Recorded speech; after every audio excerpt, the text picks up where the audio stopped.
Seyre çıkmış Huplar Sultanı.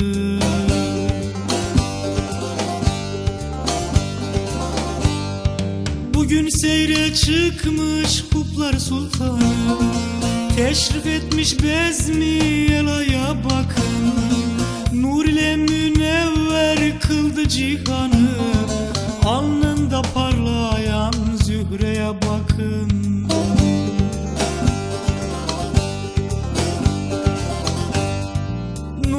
Münevver kıldı cihanı. Alnında parlayan zühreye bakın.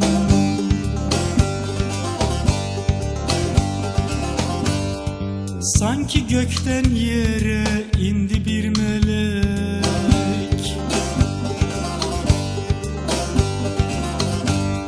Sanki gökten yere indi bir melek. Kırklar meclisine geldi gülerek. Bir elinde meze verdi gelerek. Bir elinde meyi sehpaya bakın.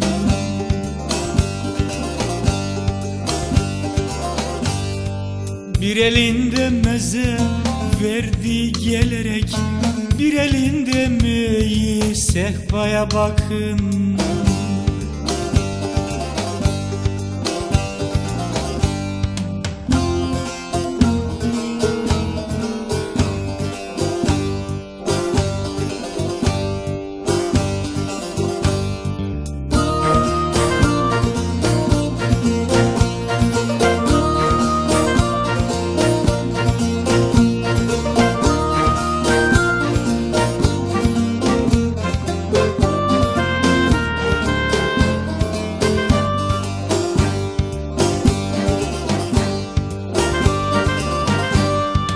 Sensin bu cihanda benim sultanım.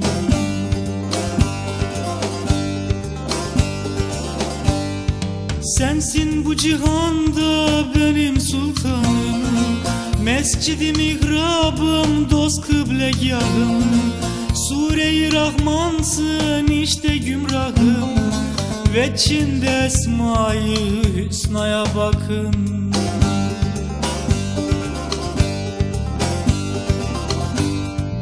Sure-i Rahmansın işte gümrahım.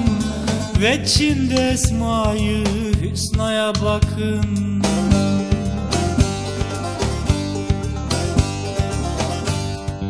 Cihana gelmemiş böyle mehparı.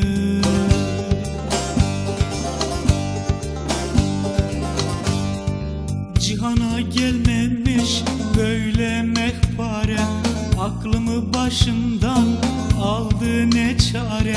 Sıtkı bülbül gibi düşünce zara. Açılmış gül gibi hem aya bakın.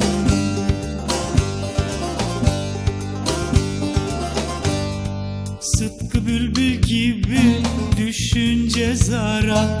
Açılmış gül gibi hem aya bakın.